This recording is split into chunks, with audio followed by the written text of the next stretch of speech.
Morning, সুপ্রভাত, নমস্কার। প্রমীলা মুখার্জি আরেকটি ব্লগে তোমাদের জানাই অনেক স্বাগতম। আমি প্রমীলা, আর ব্লগটা যেমন সকালবেলা থেকে শুরু করা তেমনই শুরু করেছি। তো চলো, আজকে একটু দেরি করেই উঠলাম, সকালবেলায় ছাদে এসেছি যেমন আসি। তো দেখতে থাকো ব্লগটা, আজকে কি করি না করি। দুপুর হয়ে গেছে আর আমি এখন মাছ রান্না করতে চলে এসেছি। তো দুপুরবেলায় মাছের ঝাল করব আর এটাই ইচ্ছা আছে। তো চলো বন্ধুরা, দেখতে থাকো। আর এটা হচ্ছে ভোলা মাছ, আমাদের তো প্রায়ই আনা হয়, মানে আগে শীতকালের দিকে খুবই আনা হয়েছে। তোমরা অনেক দিন ধরে যারা আমার রেগুলার ভিউয়ার্স আছো তা তো জানোই। তো আমার হাজব্যান্ডের খুব পছন্দের মাছ, তো ওর জন্যেই। আর আমি এটা খেতে তো ভালোবাসি না, গন্ধ লাগে বলে। তো আজকে একটু মানে অন্যরকমভাবে করছি। দেখো, রসুন আদা বেটে নিয়েছি আর এদিকে সর্ষে পোস্ত। এভাবে মাছটা যদি করো তাহলে গন্ধটা অনেকটাই চলে যায়, আর এটা খুব উপকারী। তো চলো দেখতে থাকো, ভালো লাগবে আশা করি। তো মাছকটা ভেজে তুলে নিচ্ছি। তো মাছকটা খুব হালকা করে, মানে একটু আলগা হয়ে যায়, তো ওই জন্য খুব ধীরে ধীরে তুলতে হলো, নাহলে আবার ভেঙে যাওয়ার চান্সটা থাকে। তো একটা জায়গায় শুনলাম, একটা দিদিভাই বলল আমাকে, মানে আমি তো আরেকটা জায়গায় ফেসবুকে এটা শেয়ার করেছিলাম। তো বললো তেলের মধ্যে নুন দিয়ে দিলে এটা মাছটা ভাঙে না। তো এটা আমি পরের বার ট্রাই করব। তো যাই হোক, ফেসবুকে আমার আলাদা কন্টেন্ট আর ইউটিউবে আমার আলাদা কন্টেন্ট। এখানে ডেলি লাইফস্টাইল আর কিছু শর্ট ভিডিও করি।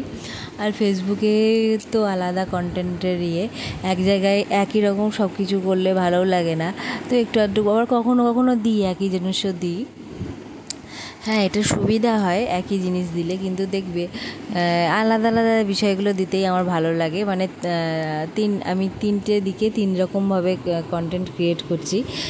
তো যাই হোক, যারা আমার ফেসবুকে আছো তারা তো আমাকে জানোই, আর যারা ইউটিউবে আছো তারা তো জানোই। তো যাই হোক, আমি তো প্রথমে শুরু করেছি ইউটিউব থেকে।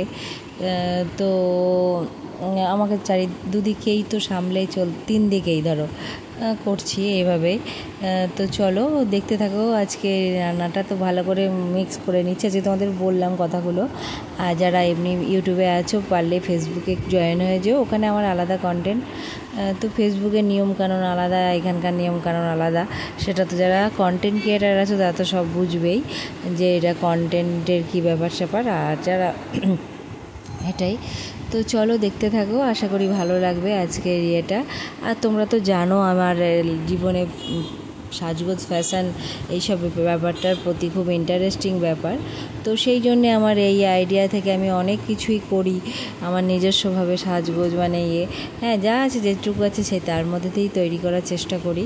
তো যারা এগুলো সম্বন্ধে বোঝে তারা ঝট করে বুঝে ফেলবে, আর যারা এগুলো সম্বন্ধে একদমই ওয়াকিবহল না তারা এটাকে অন্যভাবে ধরতে পারে। তো আমার তাই নিয়ে কোনো ইন্টারেস্টিং ব্যাপারও না, আমি এই নিয়ে পড়েও নেই।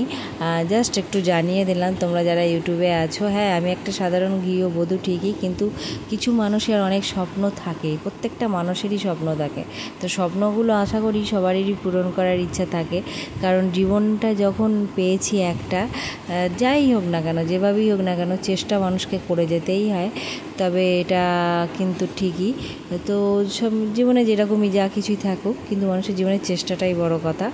তা আমি সারা জীবন চেষ্টা করছি, তো চেষ্টা তাড়াতাড়ি পেলেই ভালো হয়। দেখো, এর পাওয়াটা যদি এখন বুড়ো বয়সে পাই তাহলে তার ভালো লাগবে না। এই বয়সটা তো যদি পেয়ে যাই ঠিক আছে, বুড়ো বয়সে যখন মরতে যাব তখন যদি এবার এখন সাকসেস আসে তাহলে কেমন হয় বলো তো। তো চলো ব্লগটা দেখতে হবে, আশা করি খুবই ভালো লাগবে। তাহলে আজকে এই দেখো, এই মাছটা এইভাবে করে নিলাম। তোমরা তো দেখলেই বকর বকর করতে করতে যেভাবে মাছটা করলাম। তো আগেও করেছি বহুবার, আমার ঘরে এটা আনা হয়, তবে এই সাইজটা প্রথমবার আনলো শান্তনু। তো এইভাবেই তো আজকে দুপুরে এটা দিয়ে খাওয়া হয়ে যাবে আমাদের। আর আশা করি গন্ধটাও থাকবে না, গন্ধটা না খুব বাজে লাগে, নাকের মধ্যে ভীষণভাবে কেমন একটা লাগে, ওই জন্য। তো ধনেপাতা দিয়েছি যার জন্য এটাও তো রান্না রেডি। একবারে দুপুরে খাওয়া দাওয়া করার পর একবারে রাত্রে আসছি। আজকে বেশি কন্টিনিউ ব্লগটা করব না, এখন ব্লগটা শেষ করব। তো দুপুরবেলা তোমাদের মাছ রান্না করার পর আর আসা হয়নি। তো চলো ব্লগটা শেষ করে দিচ্ছি। তোমরা ভালো থেকো, সুস্থ থেকো, আনন্দ থেকো। আজকে কন্টিনিউ করিনি, একটু ঘুমাচ্ছিলাম ওর জন্য। তো যাই হোক, পরে আসছি।